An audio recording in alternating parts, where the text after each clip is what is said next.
นี่ถึงในสตูเฮียคักว่ะสบายดีเด้อทุกคนสบายดีแบบคำโอเคนะพี่ชาแนลมื่อนี้ก็กาอยู่เวียนเทียนคือเก่านะทุกคนมาหาแฮววีเคกำลังจะเดินทางไปโรงเรียนนะทุกคนก็เลยมาถ่ายให้ทุกคนเบิ่งนี่ขี่รถจักรมาจะฝากรถไว้นี่เนาะแล้วก็ขี่รถตู้ไปโรงเรียนกับเอโมนี่มีนาเนาะเดี๋ยวที่เข้าไปอัปเดตสตูดิโอให้ทุกคนเบิ่งว่าแล้วซ้ำใดตอนนี้แจ็คสันวันกับแฮวกลับมาอยู่แล้วเนาะทุกคนอยู่ในโทนี่กับเฮ็ดเวียกอย่างละเดี๋ยวที่อัปเดตให้ทุกคนเบิ่งเนาะว่ามาซ้ำใดละกระปกรถกันจะไปวังเวียงคืนหนึ่งเนาะทุกคนขี่รถใหญ่มากอะอีต้นมันเนี่ยขี่รถจักรมาจอดไว้โฮมเนี่ย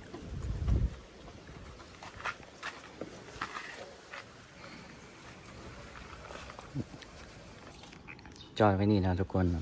เดี๋ยวเข้าไปเบิ่งในอยู่นอกกับบริทาสีอย่างนั้นทุกคนอันนี้ก็ยังไม่ได้เก็บเถอะลองเข้าไปเบิ่งเย้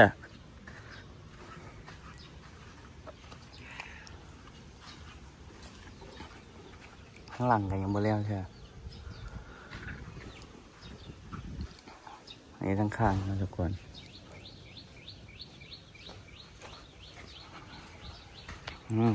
มีหมาเฝ้าตัวหนึ่ง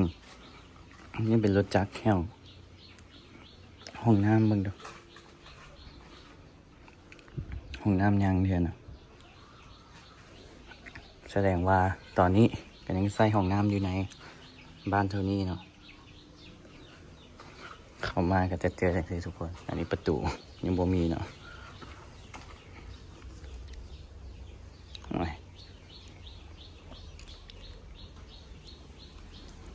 เป็นห้องแจ็คสันวันเย็นเนาะ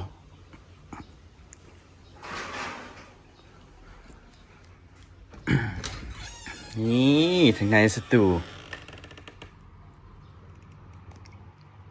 เฮียคักว่ะยังขาดแอร์เนาะโซฟากันยังเถอะเนาะทุกคนมีแผ่นสับตั้งเปลี่ยนสีใหม่ว่ะตั้งเบาตัวเก่าที่สีส้มกับสีนี่เฮ็ดสีดำคุ้มโทนดำกับคักเด้ออันนี้ไนกี้แอร์อีกคุ้มใหม่โอเคคักนะทุกคนถือว่าแล้วจากเปอร์เซ็นต์ละ98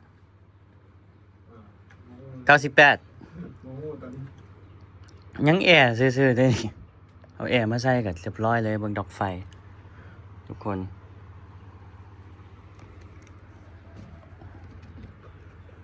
โอ้อันนี้เอาแผ่นซับวางก่อนว่ะนี่โอ้เด้อแผ่นซับตัวเก่าทุกคนสีส้มแล้วก็มายิงตัวพวกนี้ใส่คักเลยตัวเทิงกับคักเนี่ยสีดำเนี่ยโอ้อันนี้เอาเล็กจอดเฮ็ดเองเลยเสียมาว่ะขาเล็กเฮ็ดเองอันนี้เป็นโต๊ะอยู่ในว่ะโทนี่โต๊ะอยู่เลยวันนี้ไม้แห้วนะทุกคนไม้แห้วVVKยังบ่ตื่นเธอตีเห็นหักกระดอนเมื่อกี้นี่ไว้นี่โอ้มันเฮ็ดเพลงบ่เพลงอันนี้มอนิเตอร์นะทุกคน KRK ของตัวไม้มันจะมีอันกันนะนั่นกันแจ็คมามือเด็กแจ็คการขอต้องสาวโอ้ขาดเว้ยขาดแต่แอร์ซื่อๆเด้อันนี้ยังบ่ทันแต่งนะป้าประกาศมาได้เฮ็ดงานแล้วนี่มาได้ซื่อๆเฮ็ดพอได้เห็นอย่างกระยาเอาแอร์มาใส่ก่อนเท่านี้แล้วว่ากระแจเข้าห้องมานี่แบบบ่ธรรมดาเลยพุ่น ระบบดิจิตอล ระบบติดนี่เลยเมนสแกนนี่เพื่อนน่ะ ใส่แง่แก้วทั้งเครื่องบททะลุได้ บัก ทะลุน้อยสุดทะลุอะ นี่แก้วใส่ถึง ใส่แง่แก้วแบบหน้าเลยนะเบ้อมันล็อกในไหนบัว บ่ฟ้าวล็อกเตตี้ ทดสอบ ล็อกเลยตินี่ ล็อกมันจะเป็นอันนี้มันจะเป็นลอย เปิดผมก็ต้องเปิดอ่ะโอ้มันต้องป้ายนิ้วมือ เอ้า เอาคือบ่ได้ fail อันนี้มันกดพิษล็อกได้หันกดพิษหลายเทื่อ อ้าว มันต้องรอก็มันจะซาวปวด โอ้ เดี๋ยวก่อนมันจะซาวปวดติดล็อกหลายเทื่อ เดี๋ยวปะมันก่อนซะตัวนี้คักเว้ยตัวนี้ผ่าน ห่างคาแท้ผ้าปักเขี้ยวเป็นคนซอกเองนั่นน่ะ บอกโอ้มันเอาในจี้อีกได้นี่คักได้นี่เฮานี่แต่งห้องคักได้ทุกคนเฮาเป็นคนที่ว่าห้องนอนแบบเนียบ กลัวคนมือกลัวคนอื่น กลัวคนมือจ้ะกลัวคนอื่นเลย เดี๋ยววะ คักเว้ยทุกคน ปืนไฟหายตอนนี้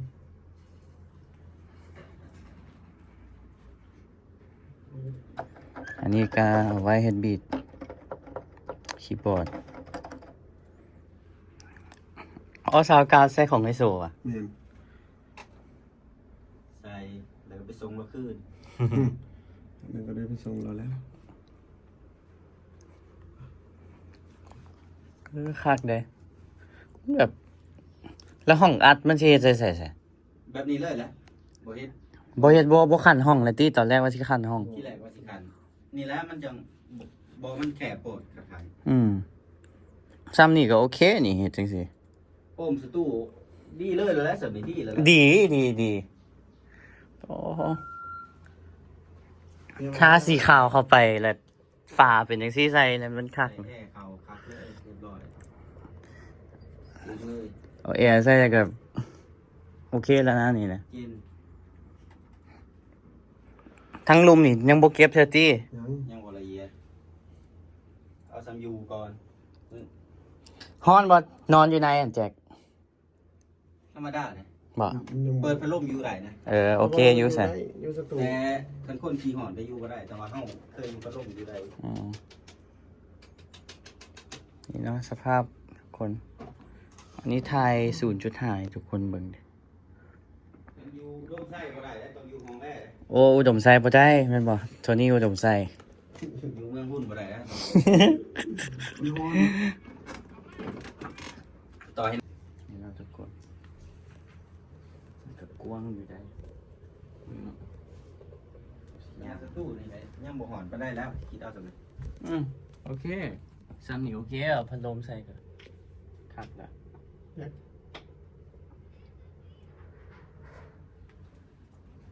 ลืมบอกโกโปรมานะทุกคนก็เลยเอาโทรศัพท์ถ่ายเลยโอ้ถึกใจมาแค่แล้วบัดนี้ เป็นคนเล่นเองมันนี่ เฮาเป็นคนเฮ็ดเอง มันเป็นคนดีไซน์เอามา เชื่อมันอยู่ดอกเฮาคักเว้ยมาเทียบมาเบิ่งสตูคนอื่นเลยสตูเจ้าของก็แบบกากเลยเว้ย อย่าเลยอย่าเอาเลย ส อย่าเอาโทษใจตัวเองก็ได้ สตูกบหันประมาณไข่นี่แหละทุกคนไข่นี่ไข่พรมเนาะไข่พรมไป แบบมินิเด้มินิสตูโอ้ไอ้น้องมานั่งนี่ก็เต็มแล้วพอดีซ้ำนี่ขาดเอาโซฟามาใส่เลยกะติดแอร์โอเคเลย ฟ้าเสร็จแจ้นี้ โซฟาเสร็จแจนี่ตั้งแคมปิ้งมาใส่โต๊ะก็มีเฮ็ดเวียก แคมปิ้งออกเลยแล้วใส่กับเค้กอะคันว่านั่งกินก็นั่งอยู่ดอง โซนนี่โซนนี้ก็ยังบ่ได้เฮ็ดหยังเทื่อบ่ ยังบ่ทันได้เฮ็ดละเอียด นี่ เพราะว่าแตงบ่ทันแหละแตงแล้วโอเค มาทุกคนภาพที่แบบ ตอนนั้นแฮวว่าประตูเข้าไปแล้วจะมีโต๊ะเวียกเฮ็ดเวียกอยู่นี่เตาปลั๊กไฟ หอนบ่หอนจะลงยางเข้าเบิ่งหอนไปว่าหอนบ่ โอเค โอ้เย็นเลยซ้ำนี่ นี่ห้องแจ็คเนาะ ยังมันยุงมีอ่ะอยู่ก็ได้แบบนี้ อืมมีเสื้อพัดลม โอเคแล้วนี่ ซื้อผ้าเสื้อมาใส่เลยกัน มีแต่สื่อเสือดีๆ ซื้อผ้าเสื้อมาใส่เลยกันเรียบร้อยแล้วเดี๋ยวนี้เชี่ยแต่ไฟบ่ธรรมดาเว้ย 3 4 สีขาวสีส้มทุกคนดูอากาศติดโลโก้ใส่เบิร์ดเนาะ เมืองหมดลูกเคยใส่มองเมือง ยินดีกับพี่เลย ติดใส่เบิร์ดใส่อีกลูกเคยใส่มองเอาพวกนี้เรือว่ะแจ็ค ยังบ่เรือแต่ว่าแต่บ่ทันแล้วมันจะมีบอนไซอันนี้เฮ็ดปล่อยให้มันได้เฮ็ดเพลงก่อน เด้ดอกไฟกับคากดีไปเปลี่ยนได้3 สี ดอกไฟข้างนอกเนี่ยจะสีเดียวแต่เป็นยาวๆเลย ประตูนี่ตั้งเฮ็ดแบบคลาสสิกเลยที่นี่ น่าจะ ใช่ปะฟ้าสีมันเลยได้สีเก่าเด้ ได้ไฟข้างนอกประมาณนี้ ได้สีเดียวอ่ะแจ้งดีเว้ย ได้สีเดียวแต่สว่างดีเลย แจ้งดีได้นี่ Wi-Fi เอาเข้าแล้วเนาะ ต่อซื้อ ต่อซื่อ ใหญ่ ๆประมาณนี้แหละทุกคนอัปเดตสตูเบิ่งให้ทุกคนเบิ่งสตูไอเท่กับสมบูรณ์สตูนี่ก็สมบูรณ์เนาะทุกคนโอ้ยลืมเบิ่งติดมือตัวเอง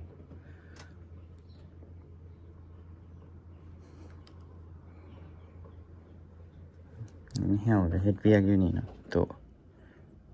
บอกอุปกรณ์กล้องนี่คักดีเลยของแฮว Insta 360เนาะทุกคน360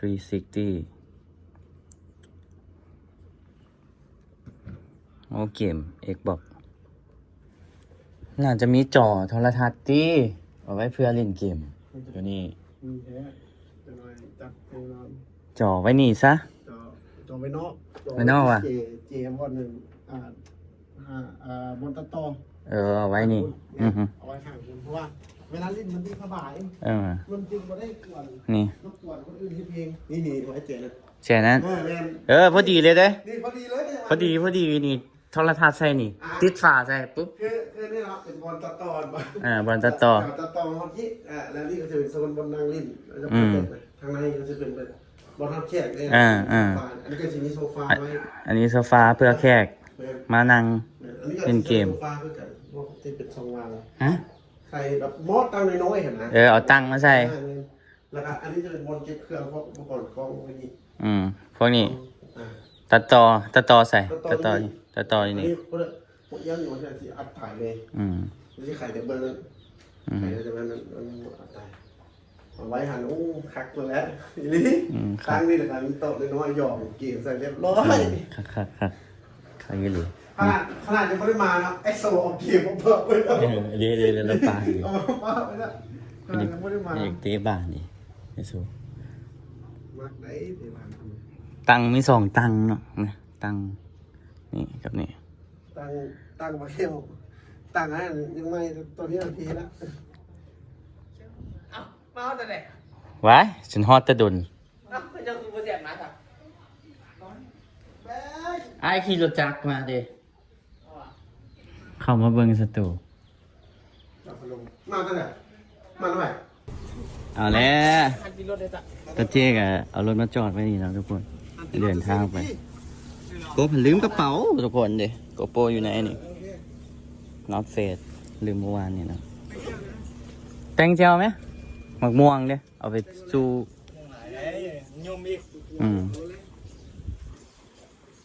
นี่เนาะทุกคนอัปเดตให้ทุกคนเบิ่งเดี๋ยวก็ที่เดินทางถ้าเบิ่งอีพีหน้าเลยทุกคนที่ไปวังเวียงเนาะวิดมาดาม ตอนนี้ไม้กับมาฮับแหละคลิปนี้บ่เห็นหน้ากบเนาะทุกคนเห็นหน้าเดียวเนาะเอาโทรศัพท์ถ่ายเลยถ้าว่ามักคลิปนี้กดไลค์กดแชร์กดติดตามนะทุกคนอันนี้ถ่ายอัปเดตสตูดิโอเฮลวีเคให้ทุกคนเบิ่งเนาะชื่อว่าแล้วอะไรได้มีแต่พวกอุปกรณ์พวกแอร์หรือว่าอีหยังเล็กๆน้อยๆเนาะทุกคนก็ถือว่าตอนนี้ก็อยู่ได้สมบูรณ์แล้วบ๊ายบายเด้อทุกคนเราเจอกันคลิปหน้าเนาะแฮวก็หากันนอนมื้อนึงนี่ก็เลยบ่ได้ไปปลุกถ่ายคลิป มารีวิวนำเนาะทุกคนมาเจอกันคลิปหน้าทุกคนบ๊ายบายถ้ามาคลิปนี้กดไลค์กดแชร์กดติดตามที่สำคัญห้ามสกิปโฆษณาทุกคนบ๊ายบายเด้อเจอกัน EP หน้าเนาะทุกคนอยู่วังเวียงทุกคนบ๊ายบาย